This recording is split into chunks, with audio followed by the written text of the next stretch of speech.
Hello guys, welcome to my channel Ride Escape. Today we will review about this bike 2023 BMW G310R. I'm gonna do 6 months ownership review, and also I will tell you what are the three things to consider before buying this bike. So just stay tuned guys, and just a little disclaimer that BMW haven't sponsored me or paid me to do this video. This is my own independent review to share my experience with this particular bike.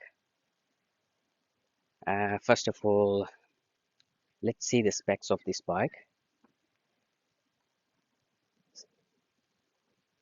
So it has LED lights, LED headlights, LED tail lights.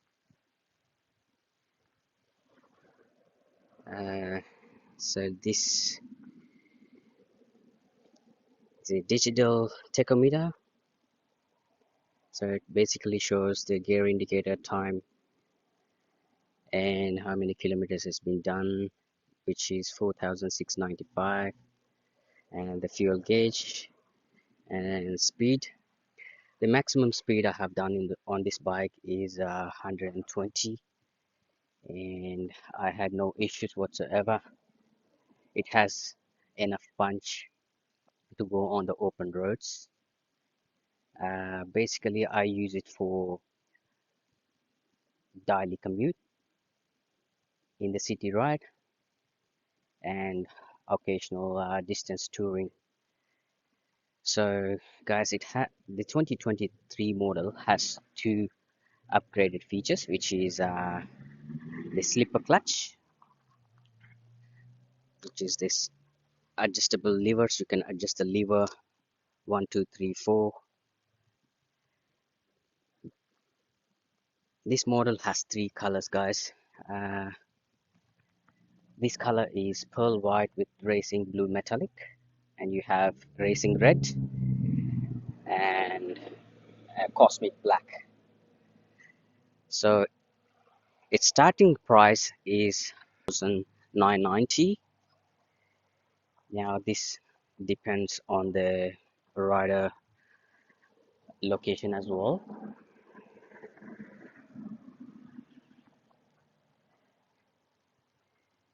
Now the seat height on this bike is about 785 mm. Upright position. It has a 11-liter tank. It has a Bybre brakes, front and back. So if you can see that, has Bybre brakes, four-piston caliper, and engine size is about 313 cc. Comes with ABS standard. So I was telling you about two key features that been upgraded on this bike is slipper clutch assist and also ride by wire. So ride by wire, if you remember the olden days bikes have a hard wire going through this uh, thing. Now it's ride by wire, meaning there's no wire here actually. This is the one. So if you can see here properly, so this is the coil comes through the which has sensors, runs through the ECU of the bike. It is very agile and nimble. The reason is its engine is actually at the front towards the front wheel. It's tilted backward 180 degrees, so that the weight distribution is perfect on this bike. Perfect bike for learners who wants to learn on this bike, and then upgrade it to probably BMW F900R or 900RX XR. Now every bike comes with some pros and cons um, that we all have to live with it. I'm happy about this bike. It have never been given any hard time on the open roads or even on the city rides. On city rides, I would say this is perfect commuter for every day. But if you are doing a distance touring occasionally, it won't hurt your back. Three things, guys, I would like to share with you with this bike if you want to purchase. First thing is everybody is different. Everybody's weight and height is different. So I would say test ride the bike first. That's the main priority. You got to test out the bike first to feel the ergonomics of the bike, like what is the seating position, how the handlebars feel. Does it feel good on for you going short rides, long rides? So take have a good look of the bikes. It's not just the bike looks that matters, but it also more about your comfortness uh, and your posture on the bike. So I would say take your time, guys, picking your favorite bikes. Second important thing is you need to consider the cost involved to run this kind of bike. So now any bike it comes with a cost to run for a year. Okay, so first is insurance and your registration. Registration on this CC doesn't cost you much. For a year, it's about $140. But if you, some people just prefer for 6 months to see how the bike runs. So the 6 months is about $70. Um, and CTP, which is compulsory third-party insurance, it depends on the rider's history as well. So for me, it only costed like $170 a year. That's because of my good riding history. However, this depends on different riders' history. So these rates are just approximate only. Now you have to have a comprehensive insurance on this bike. I would do a monthly basis because it saves a lot of money. If you do monthly basis, I only pay $28 a month. Again, this is also depending on rider's history. It could cost for some riders $300 a year. Again, you have to do your own research. Third main important reason to consider the bike is what purpose are you going to use your bike for? Are you going to use for everyday riding, uh, coming home and going to work only under 10 kilometers or just 20 kilometers? Then this is definitely a perfect bike. Or are you just exploring to the bike to learn on different roads? Yes, this is the bike. This is perfect. However, saying that, if you are doing a long distance touring a lot of times, more than twice, thrice, then I would say this is still not a bad deal to do that. But the seating, because of the seating position, you might feel a little discomfort after 2 hours of continuous riding. However, this will depend on the rider's height, weight as well. So you got, this is the reason we have to come back to the first point. You must take the test ride before buying the bike. A clutch is a very effective way that they have designed these days. What happens is the slipper clutch while you are riding. Let's say you're in third or fourth gear and you're not following the speed gauge meter, then slipper clutch allows, meaning what happens is it actually disengages or slips until the engine and both tire speeds are compatible.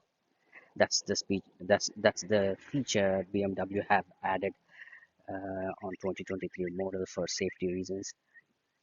Um, Many people say right to live, but my caption on this one is you guys have to ride safely to reach out to your families and friends, you know. So ride safely, guys, and make sure you have all the riding gears. Doesn't matter you're going just 2 kilometers or 10 kilometers or 100 kilometers, it doesn't really matter. Have a good, nice helmet and riding boots and a jacket and good pair of gloves. Be safe, guys. If I talk about the pros of this bike, it's really agile. It's very nimble. When you go to the city, you can maneuver easily between. You can lane split also when the cars are stopped. You can see the traffic with very high visibility. But however, saying that the cons of these bikes, I find it is BMW has ranged this bike over $7,000, but it's a pity that it doesn't have a front end USB port for your phone charging or something like that. Yeah, I think it should have a USB port at the front so you can charge your phone mounts or your camera unit. Um, the other con I find that the tank is a bit smaller in the sense that not the external part of it, but the actual size inside, which is the capacity of 11 liters, which they could have done easily 13 liters, and that could have given a boost on this bike. Yeah, those I've seen a lot of people talking about the TFT to be upgraded on this bike. I can see why BMW haven't really done a TFT for this bike because it's an entry level and you don't really need a TFT for learners. And as long as you can see the speedometer clearly, it doesn't have to be TFT. But other than that, if you're a learner, and what I would like to see is the quick shifter. That would have been great, and a USB port at the front for phone charging, and tank capacity if they can increase that to 13 liters, that would have been great. Yes, of course, once you once you have learned this, and you can definitely upgrade your bike to F900R or F900XR. However, I've seen that even the tank capacity on F900R and XR is only 13 liters, whereas you would expect at least 15 to 16 liters on a bigger bike. So yeah, each bike has been done according to its weight distribution. A lot of people do prefer to do the exhaust change. Uh, they will they would like to put acropoic or different kind of pipes to sound good and to get notice on the roads, which is fair enough. You can do that. However, I would actually suggest you guys to go to a proper authorized dealers so that they can do this with proper ECU compatible. Because what happens is this exhaust, you know, if you see properly, the exhaust pipe comes like that, and then it attaches to the engine inside. So it's nothing but it's the engine, so the breathing point of the engine. Now, when you take any stock pipe from the bike, what happens is it's not the same anymore because that's the part of it when they have designed specifically for this particular bike, considering its weight ratio and many other points to the bike. Now, when you take the stock exchange pipe and you put, let's say, acropoic by yourself without configuring ECU, you would have definitely um, ha you will have the differences. Yes, it will sound good. It will sound probably better, but then you will lack in mileage or even the traction control because of its weight distribution. This is the reason, guys. You must do it with a proper tech person who can assist with this. Currently, this bike, BMW claims its mileage about 30 kilometers per liter. However, uh, I would say this is different for different riders, how you ride, and this all comes by riding experience. Now, I got about 33 kilometers per liter during city ride. I do occasional distance touring. I observed it has given about 38 kilometer per liter, so which is pretty good as well. Thank you for watching my video, guys. Please like, share, and subscribe my videos if you want to see similar contents on my upcoming videos.